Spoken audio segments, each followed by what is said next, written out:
Senhor Csaba Kőrösi, presidente da 77ª Assembleia Geral das Nações Unidas, senhor Antônio Guterres, secretário-geral das Nações Unidas, senhoras e senhores, chefes de Estado, de governo e de delegações.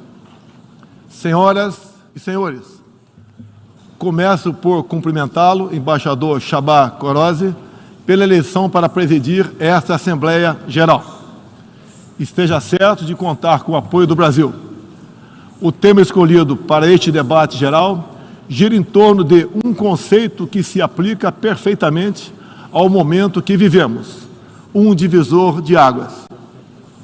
Senhor presidente, nossa responsabilidade coletiva nessa Assembleia Geral é compreender o alcance dos desafios que compõem esse divisor de águas e, a partir daí, construir respostas que tirem sua força dos objetivos que são comuns a todos nós. A tarefa não é simples, mas, a rigor, não temos alternativa. Esse esforço tem de começar no interior de cada um dos nossos países. Antes de tudo, é aquilo que realizamos no plano interno que dá a medida da autoridade com que agimos no plano internacional. Deixe-me falar da perspectiva do meu país. Quando o Brasil se manifesta sobre a agenda da saúde pública, fazemos isso com a autoridade de um governo que, durante a pandemia da Covid-19, não poupou esforços para salvar vidas e preservar empregos. Como tantos outros países, concentramos nossa atenção, desde a primeira hora, em garantir um auxílio financeiro emergencial aos mais necessitados.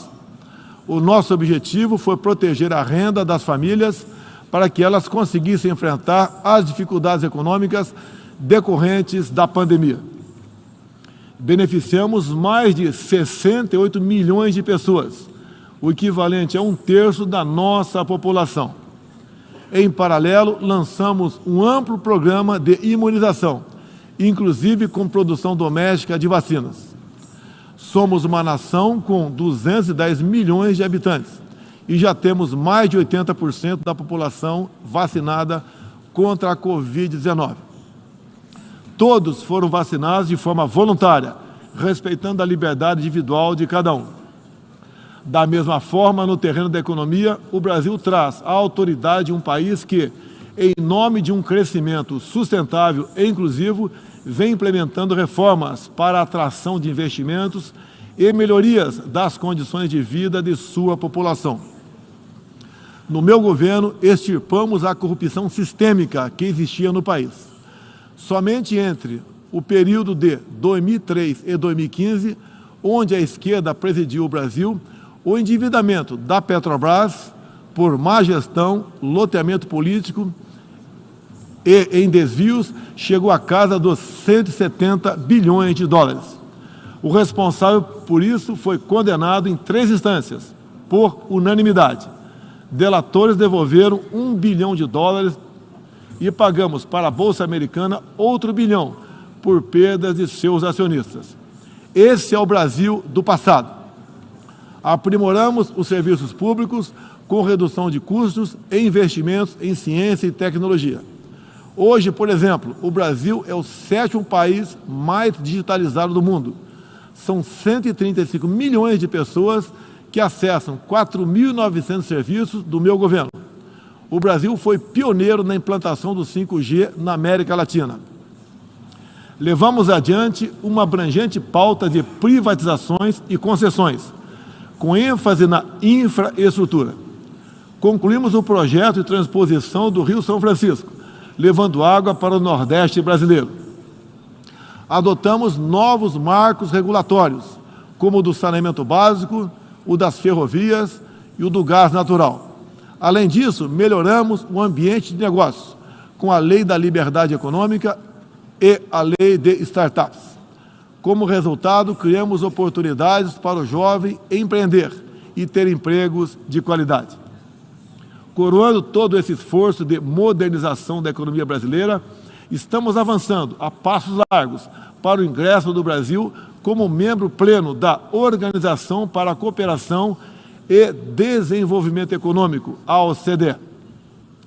Apesar da crise mundial, o Brasil chega ao final de 22 com uma economia em plena recuperação. Temos emprego em alta e inflação em baixa. A economia voltou a crescer. A pobreza aumentou em todo o mundo sob o impacto da pandemia. No Brasil, ela já começou a cair de forma acentuada. Os números falam por si só. A estimativa é de que, no final de 22, 4% das famílias brasileiras estejam vivendo abaixo da linha da pobreza extrema. Em 2019, eram 5,1%. Isso representa uma queda de mais de 20%. O Auxílio Brasil, programa de renda mínima criado no meu governo durante a pandemia, que atende 20 milhões de famílias, faz pagamentos de quase $4 por dia às mesmas. O desemprego caiu 5 pontos percentuais, chegando a 9%, taxa que não se via há 7 anos. Reduzimos a inflação com estimativa de 6% no corrente ano. Tenho a satisfação de anunciar que tivemos deflação inédita no Brasil nos meses de julho e agosto. Desde junho, o preço da gasolina caiu mais de 30%. Hoje, um litro no Brasil custa cerca de 90 centavos de dólares. O preço da energia elétrica também teve uma queda de mais de 15%. Quero ressaltar que o custo da energia não caiu por causa de tabelamento de preços ou qualquer outro tipo de intervenção federal.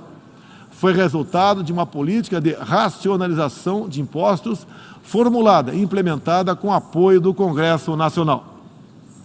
Em 2021, o Brasil foi o 4º maior destino de investimentos estrangeiro direto no mundo. Nosso comércio exterior alcançou a marca histórica de 39% do PIB, mesmo diminuindo ou zerando impostos de milhares de produtos. No plano interno, também estamos batendo recordes em 3 áreas: arrecadação fiscal, lucro das empresas estatais e relação entre dívida pública e PIB. Aliás, em 21, tivemos superávit no resultado consolidado de contas públicas. O PIB brasileiro aumentou 1,2% no segundo semestre. A projeção de crescimento para 22 chega a 3%.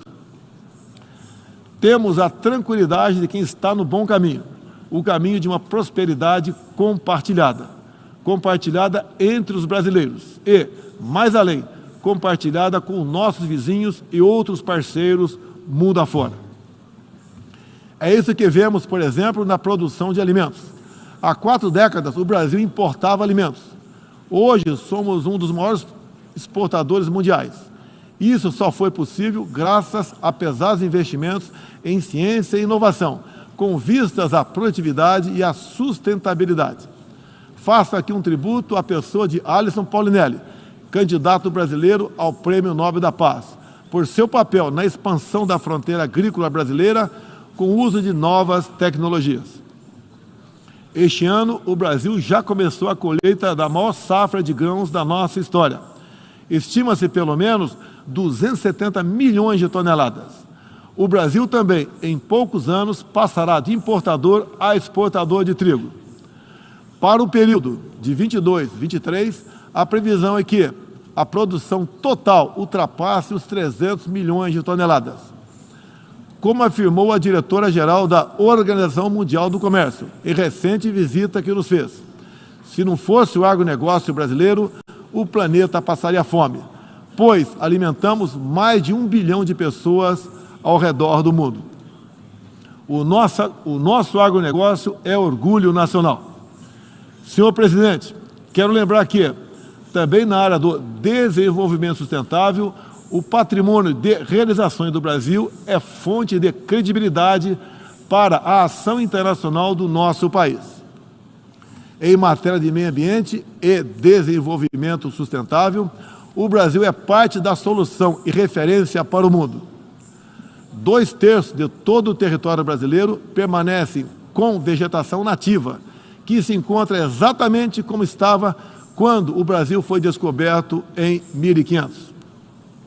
Na Amazônia brasileira, área equivalente à Europa Ocidental, mais de 80% da floresta continua intocada, ao contrário do que é divulgado pela grande mídia nacional e internacional.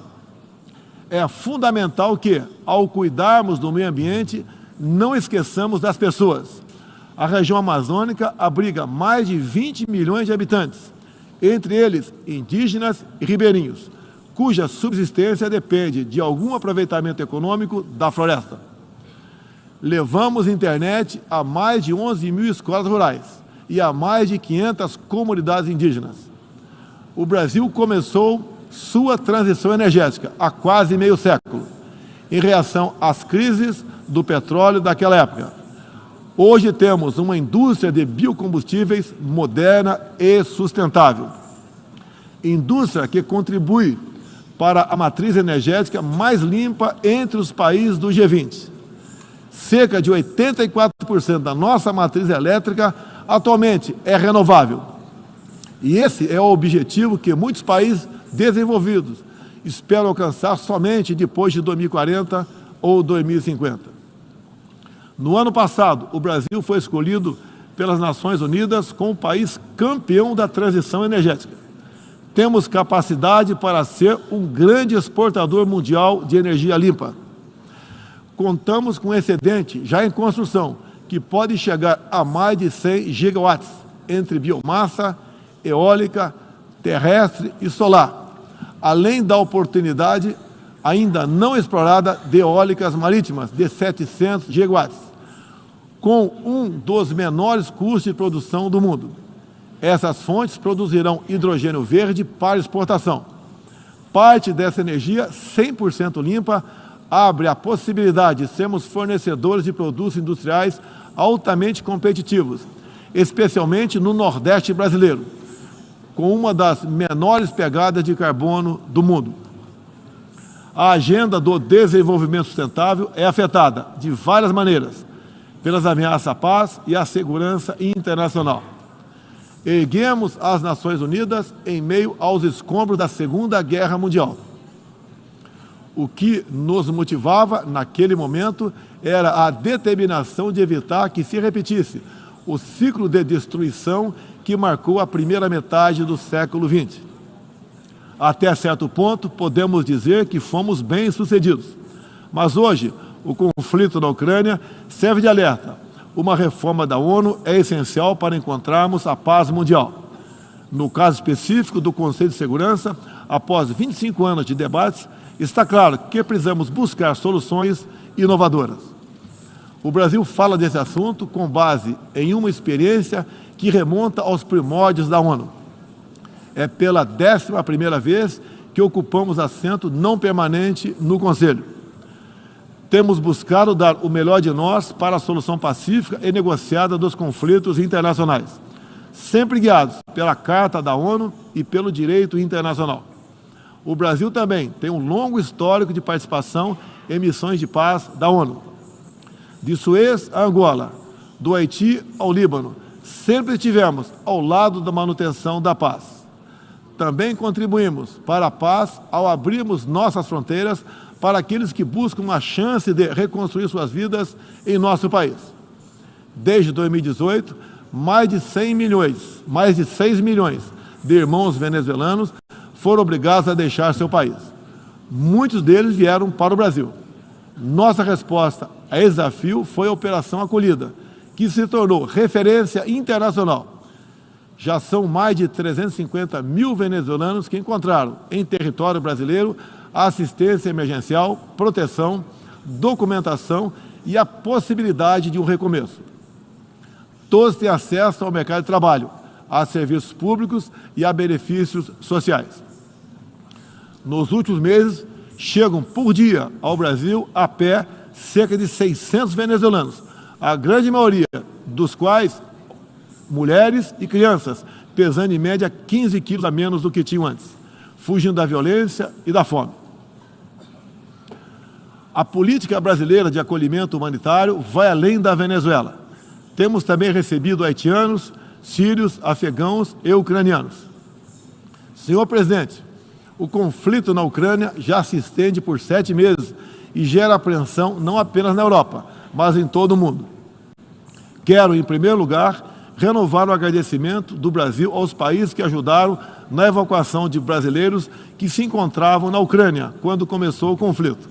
Refiro-me especialmente à Eslováquia, Hungria, Polônia, Romênia e República Tcheca. A operação foi exitosa. Não deixamos ninguém para trás, nem mesmo seus animais de estimação. Diante do conflito em si, o Brasil tem se pautado pelos princípios do direito internacional e da Carta da ONU. Princípios que estão consagrados também em nossa Constituição. Defendemos um cessar-fogo imediato, a proteção de civis e não combatentes, a preservação da infraestrutura crítica para assistência à população e a manutenção de todos os canais de diálogo entre as partes em conflito. Esses são os primeiros passos para alcançarmos uma solução que seja duradoura e sustentável. Temos trabalhado nessa direção. Nas Nações Unidas e em outros fóruns, temos tentado evitar o bloqueio dos canais de diálogo, causado pela polarização em torno do conflito. É nesse sentido que somos contra o isolamento diplomático e econômico. As consequências do conflito já se fazem sentir nos preços mundiais de alimentos, de combustíveis e de outros insumos. Esses impactos nos colocam a todos na contramão dos objetivos do desenvolvimento sustentável. Países que se apresentavam como líderes da economia de baixo carbono, agora passaram a usar fontes sujas de energia. Isso configura um grave retrocesso para o meio ambiente. Apoiamos todos os esforços para reduzir os impactos econômicos dessa crise, mas não acreditamos que o melhor caminho seja a adoção de sanções unilaterais e seletivas, contrárias ao direito internacional. Essas medidas têm prejudicado a retomada da economia e afetado os direitos humanos de populações vulneráveis, inclusive em países da própria Europa. A solução para o conflito da Ucrânia será alcançada somente pela negociação e pelo diálogo. Faço aqui um apelo às partes, bem como a toda a comunidade internacional. Não deixe escapar nenhuma oportunidade de pôr fim ao conflito e de garantir a paz. A estabilidade, a segurança e a prosperidade da humanidade correm sério risco se o conflito continuar. Senhor presidente, tenho sido um defensor incondicional da liberdade de expressão. Além disso, no meu governo, o Brasil tem trabalhado para trazer o direito à liberdade de religião para o centro da agenda internacional de direitos humanos. É essencial garantir que todos tenham o direito de professar e praticar livremente sua orientação religiosa, sem discriminação. Quero aqui anunciar que o Brasil abre suas portas para acolher os padres e freiras católicos que têm sofrido perseguição do regime ditatorial da Nicarágua. O Brasil repudia a perseguição religiosa em qualquer lugar do mundo. Outros valores fundamentais para a sociedade brasileira, com reflexo na pauta dos direitos humanos, são a defesa da família, do direito à vida desde a concepção, a legítima defesa e o repúdio à ideologia de gênero. Quero também destacar aqui a prioridade que temos atribuído à proteção das mulheres.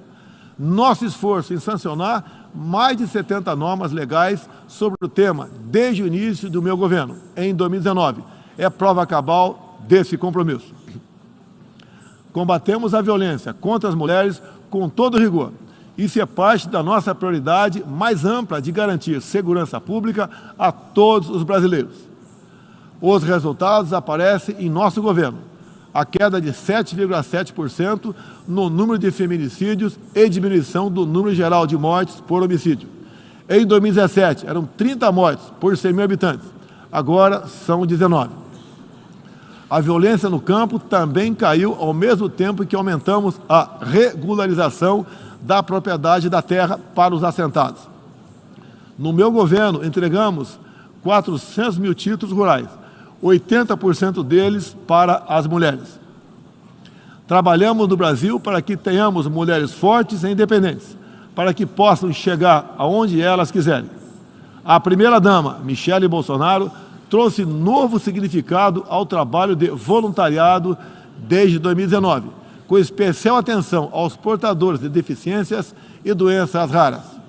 Senhor presidente, senhor secretário-geral, senhoras e senhores, chefe de Estado e de governo, senhoras e senhores, neste 7 de setembro, o Brasil completou 200 anos de história como nação independente. Milhões de brasileiros foram às ruas, convocados pelo seu presidente, trajando as cores da nossa bandeira. Foi a maior demonstração cívica da história do nosso país. Um povo que acredita em Deus, pátria, família e liberdade. Muito obrigado a todos os senhores.